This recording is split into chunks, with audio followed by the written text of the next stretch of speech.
Hey everyone, Leroy here with this week's video update. So good news this week, we have no new positive COVID-19 cases, which keeps our total steady at 265.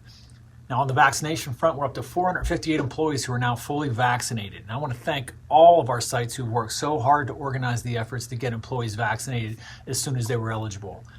You know, we've had 15 sites that have had an organized event to get employees vaccinated, and 10 of which are now actively in the process of getting their second dose or are already fully vaccinated. Now, all 50 U.S. states have now opened vaccinations for all adults, which is fantastic news. And I'm happy to say that I too was able to get my first shot of the vaccine this past weekend, and it couldn't have been any easier. I've never seen a more elaborate setup in place where I was handed off as many times as I was that functioned so seamlessly. At each station, I was met by a different smiling face helping to take me to the first step towards adding that ultimate layer of protection that the vaccine brings. Now, if you haven't already, please get your vaccine or talk to your doctor if you have concerns. Encourage your family, friends, neighbors to do the same. I know it's an overused phrase, but we are all in this together, and getting as many people vaccinated to stop the spread is our surest way back to normal.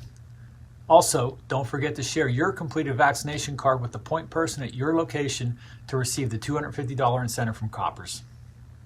Over the past several weeks, we saw our justice system hard at work in the trial of Derek Chauvin, the Minnesota police officer now convicted of killing George Floyd.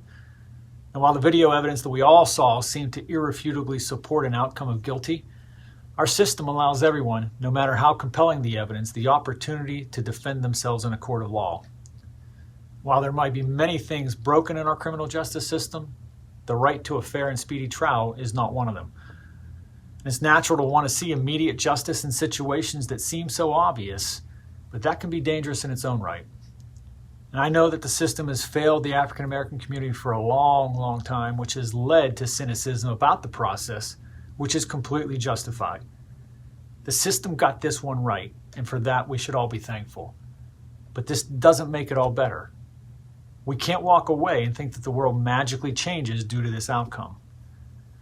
Now, we need now to get to work recognizing the role that every one of us plays in making our slice of the world a better place for all. I'm committed to it. I hope you are as well. Stay tuned for more to come. Now, as I film this today on April 22nd, I want to recognize that today is Earth Day, which is an international event celebrated around the world to pledge support for environmental protection. Now, at Coppers, we recognize the potential impact of our operations, and we remain committed to improving our environmental footprint, developing more sustainable products, and expanding our circular economy business model as part of our responsibility to preserving the planet for a better tomorrow. Now, Earth Day is a reminder that regardless of our differences, we all call the same planet home. I'd encourage everyone to consider one small way you can make a difference today. It could be as simple as conserving energy by unplugging electronic devices not in use, to saving water by turning off the faucet while brushing your teeth.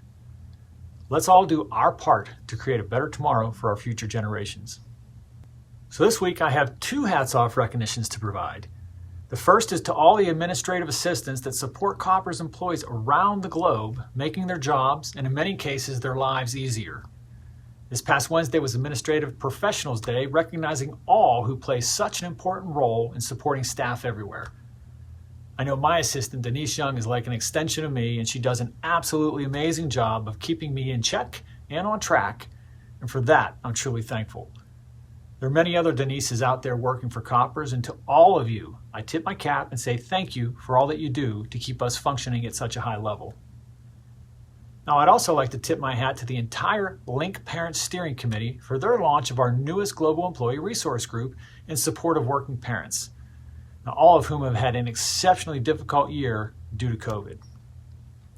Our executive sponsor of Link Parents, Jimmy Sue Smith, and the steering committee, Carolyn Todd, Judy Bell, Josh Haft, Julianne Gilmore, Steve Lish, Anthony Austin, Laura Lucas, Nate Buffington, and Sheena Morenz, my hats off go to you. Today, the committee held a great first event where they shared more information about what the group has planned for future programming and even featured some fun, kid-friendly science demos put on by Dr. Wangu Nelson and our Griffin R&D team.